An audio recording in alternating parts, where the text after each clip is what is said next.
So welcome to this video, which is about quality of service and which is dealing with the network layer. So the purpose of this video is for you to understand what quality of service is and mechanisms for handling this in the network layer. This includes basic quality of service requirements from different services and applications, as well as basic quality of service and queuing principles. So what is quality of service? Well, in the good old days, all traffic was best effort, and TCP could take care that everything would eventually arrive in the right order. If something was lost in the network, it would be retransmitted by TCP. Today, certain services are becoming more demanding, but it's not only a matter of more or less demanding services, because it's also more that different services really have different requirements. This can be formulated in different terms, such as bandwidth. So how much throughput is needed? Latency. How critical is it that the bit can travel fast from one host to another? There is jitter, how much the latency varies over time, and there is lost, so how much data is lost in the transmission. You will see in a moment that some applications are really requiring with respect to bandwidth, but it doesn't matter if a packet or two are lost along the way. Others are really dependent on having a low latency, and on the other hand, they can also tolerate more packet loss. What we can notice before we go into the different things is that high jitter can be converted to high latency.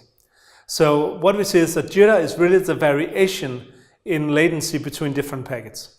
So the figure here shows data transmitted from the source and how it arrived in the buffer. So it was transmitted from the source in nice even intervals, but it arrives in the buffer with different intervals. This is a problem if you, for example, are playing a video because you want to play it nice and smooth and not when each packet will arrive. So what you can do is that you can make a buffer on the receiving side. And let's say you wait, in this case, you wait around 10-15 seconds between you receive the first packet and then when you actually start playing it. Because in this way, even if some packets are longer along the way, they will still be able to arrive in time to be played off just when they're needed.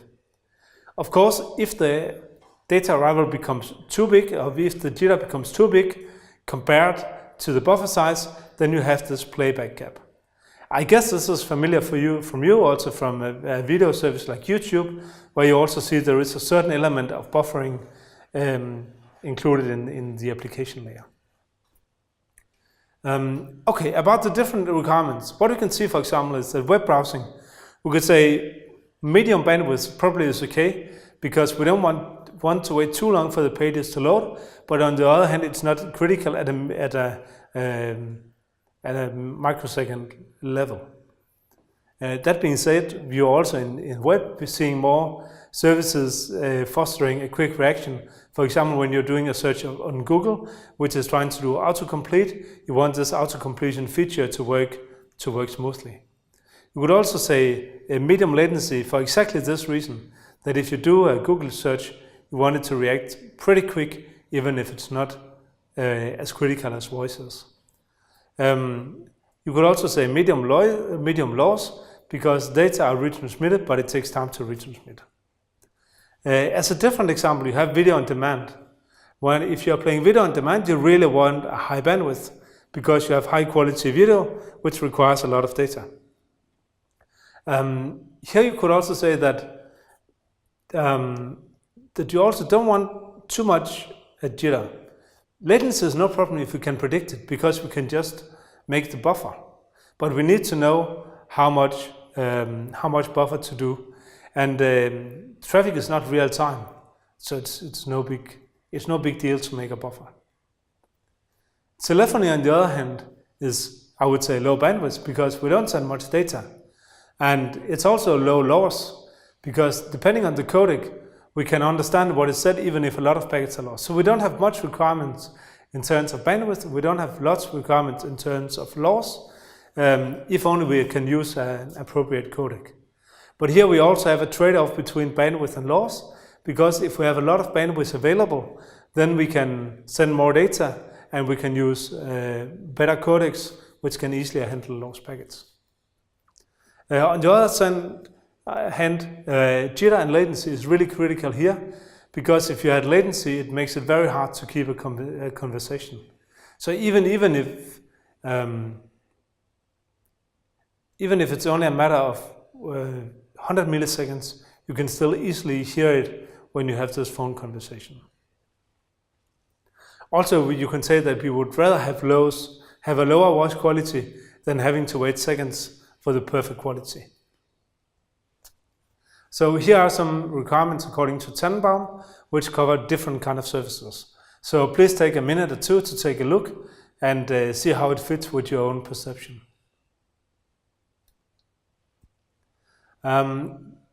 So when we have established that different services and different applications have different requirements, let's try to look at how we can accommodate it. So one of the mechanisms we have available in the network layer is that we can mark and treat packets differently in routers using different kind of queuing disciplines. So some of the simple ones are, for example, first in, first out queuing. This means that the first packet which arrives is the first packet being served. That's simple, easy, but doesn't really give any quality of service. Then we have on the other side something like weighted fair queuing. And in weighted fair queuing, packets from different classes or queues are picked according to some defined policy.